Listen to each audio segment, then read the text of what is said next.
နှစ်သက်ကူချိန်မှာဆိုလို့ရှိရင်အတိမိတ်ဆွေတွေအကြမှာလက်ဆောင်ပနာတွေပေးတဲ့လူတွေရှိကြပါတယ်အဲ့တော့ကျမတို့အခု2026ခုနှစ်နှစ်သက်ကူကာလမှာကျမတို့ရဲ့ပြည်သူပြည်သားတွေဟာကျမတို့ရဲ့ပြည်တော်စုအတွက်ဘာများမင်္ဂလာနှစ်သက်ကူလက်ဆောင်တွေယူလာခဲ့ကြမလဲဆိုတာကိုတယောက်ချင်းစဉ်းစားစေချင်ပါတယ်ဒါပေးရမယ်နှစ်ပါဒီနှစ်မှာအားလုံးကဝိုင်းပေးမှနောင်နှစ်တည်းမှာအဲ့ဒီပေးရတဲ့အကျိုးတွေကိုခံစားရမှာပါ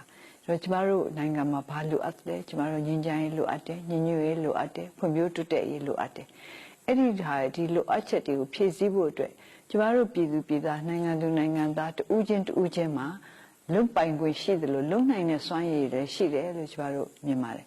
ဒါကြောင့်မလို့အခုနှစ်သက်အတွက်စကားတစ်ခုပါရမယ်ဆိုလို့ရှိရင်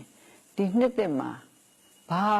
မင်္ဂလာလက်ဆောင်တွေများကျမတို့နိုင်ငံကျမတို့ပြည်ထောင်စုအတွက်ယူခဲ့ကြမလဲဆိုတာကိုကျမတို့နိုင်ငံသူနိုင်ငံသားတဦးချင်းစဉ်းစားကြပါအရင်နှစ်ကလှုပ်ဆောင်ချက်တွေကိုသုံးသပ်ပြီးတော့အဲ့ဒီသုံးသပ်ချက်ပေါ်မှာအခြေခံပြီးတော့ဘာတွေကျမတို့ဆက်ပြီးတော့လုပ်ဖို့လိုအပ်တယ်ဆိုတာစဉ်းစားကြပါနိုင်ငံအတွက်အလုပ်လုပ်တယ်ဆိုတာဘယ်တော့မှဆုံးခန်းတိုင်ရလို့မရှိပါဘူးအားလုံးဟာဆက်ပြီးတော့တစ်နှစ်နဲ့တစ်နှစ်တောင်မဟုတ်ဘူးတစ်ရက်နဲ့တစ်ရက်လုပ်နေရမယ်ကိစ္စတွေဖြစ်ပါတယ်ကျမပြည်သူပြည်သားများကိုယ်နိုင်ငံ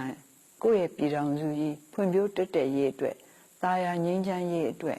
မှန်ကန်တဲ့လက်ဆောင်ပနာများယူခဲ့နိုင်ကြပါစေလို့ကျမအနေနဲ့ဆုတောင်းရင်းနဲ့နေကုန်းချုပ်ပါတယ်အားလုံးကျမ်းမာချမ်းသာကြပါစေဘေးပြဝေးကွာကြပါစေကောင်းကျိုးလိုဆန္ဒအဝါနဲ့ပြည့်စုံကြပါစေ